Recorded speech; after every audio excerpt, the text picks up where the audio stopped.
Hello friends, आज के video में आपसे बात करूंगा मटेरियल हैंडलिंग सेफ्टी के रिगार्डिंग। फ्रेंड्स, ये बहुत ज़रूरी है। जब भी हमारे वर्क साइट पे मटेरियल हैंडलिंग हो रही है तो हमें कैसे हजार्ड को आइडेंटिफाई करना है और हमें साथ ही साथ ये भी देखना है कि उसमें हजार्ड की पॉसिबिलिटी क्या है।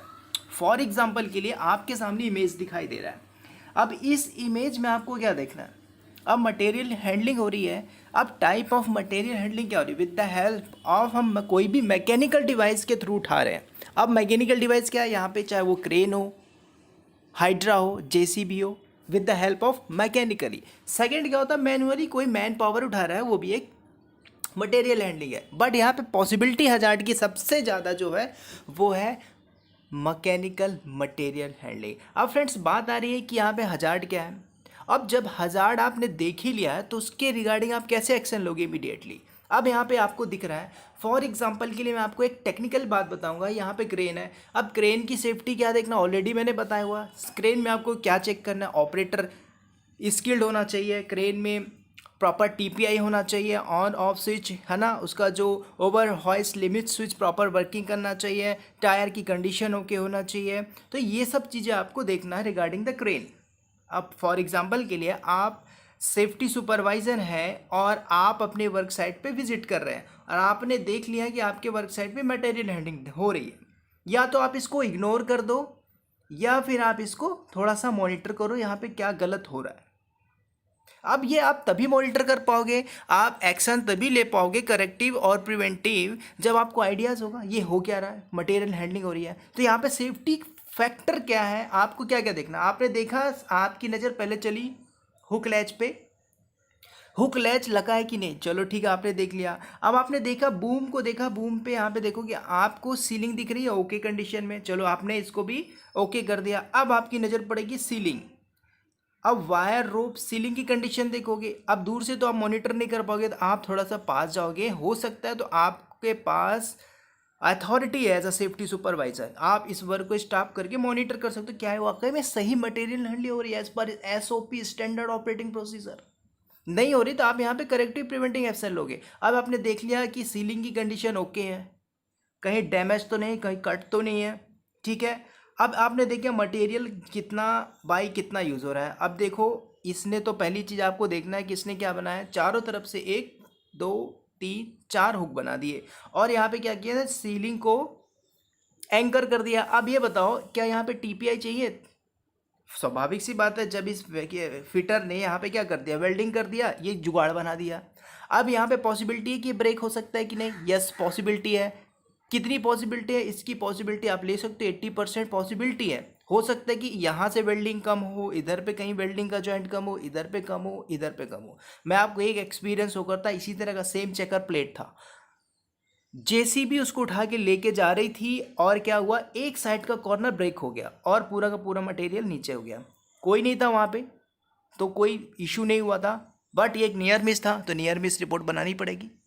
अब यहाँ पे दिख रहा होगा आपको कि साइड पे इसमें देखना गया, सीलिंग की कंडीशन भी आपने चेक कर लिया। एक तो आपको ये देखना है सबसे पहली बात, ये जो हेल्पर है, फोरमैन है, ये तो चाहिए ही चाहिए मटेरियल हैंडलिंग के लिए। क्यों? क्योंकि इसमें जो रस्सी बांध के रखा है इसको बोलते हैं हम गाइड रोप।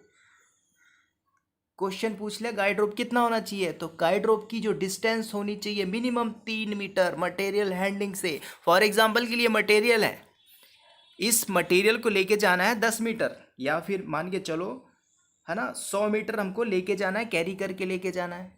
अब यहाँ पे गाइड रोप किस लिए बांधा गया है, पहले ये भी तो समझो। इसकी मिनिमम डिस्टेंस होनी चाहिए 3 मीटर। ये क्वेश्चन में आपसे पूछ सकते हैं, मिनिमम डिस्टेंस 3 मीटर होनी चाहिए। अब क्या होगा, जब ये मूव करेगा क्रेन या फिर हाइड्रा इस मटेरियल को लेके जाएगा तो मटेरियल क्या होगा, हो सकता है नीचे जो सरफेस है थोड़ा बहुत उबड़ खाबड़ होगा, तो मटेरियल क्या करेगा, थोड़ा बहुत स्विंग होगा, इधर उधर होगा। तो इसको मैनेज कौन करेगा?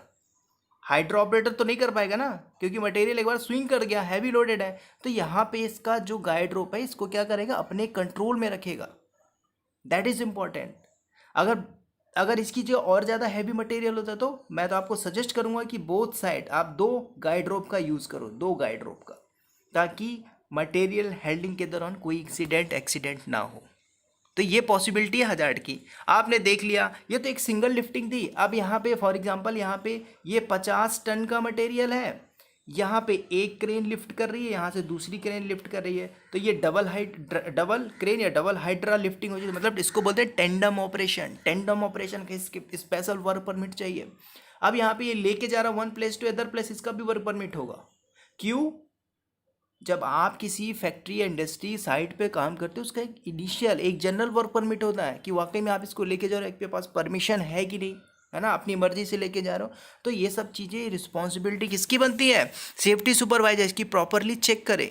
अगर यहाँ पे ऑब्जर्वेशन मिल भी जाता है, फॉर एग्जाम्पल के लिए चलो एक छोटा सा ऑब्जर्वेशन देख सकते हैं कि फोरमैन ने हैंड ग्लव्स नहीं पहना, तो लिख लो भाई आप अपने ऑब्जर्वेशन रजिस्टर में लिख लो, font worker foreman mister this without hand gloves. ये आइडियाज बता रहा हूँ कैसे ऑब्जर्वेशन करते हैं। या फिर यहाँ पे हुक लेज नहीं, फाउंड क्रेन विदाउट हुक लेज ड्यूरिंग मटेरियल हैंडलिंग। क्या किया आपने? स्टॉप कर दिया काम को स्टॉप कर दिया। आप यहाँ पे तो इमीडिएट एक्शन नहीं लोगे, ठीक है। तो कभी कभी क्या करते हैं ऑलमोस्ट सुपरवाइजर, क्या करते हैं इसको बाईपास करते हैं, चल ठीक है यार 100 मीटर तो लेके ही जाएगा, काम क्यों रुके।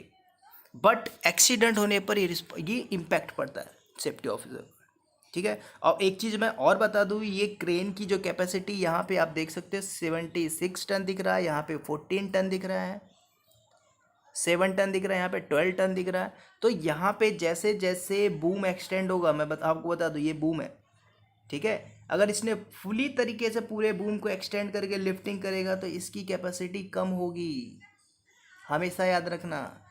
इस पूरे बूम को अगर डाउन करके उठाएगा तो इस क्रेन की कैपेसिटी जितनी मेंशन है सेफ वर्किंग लोड इतना ही उठा सकता है।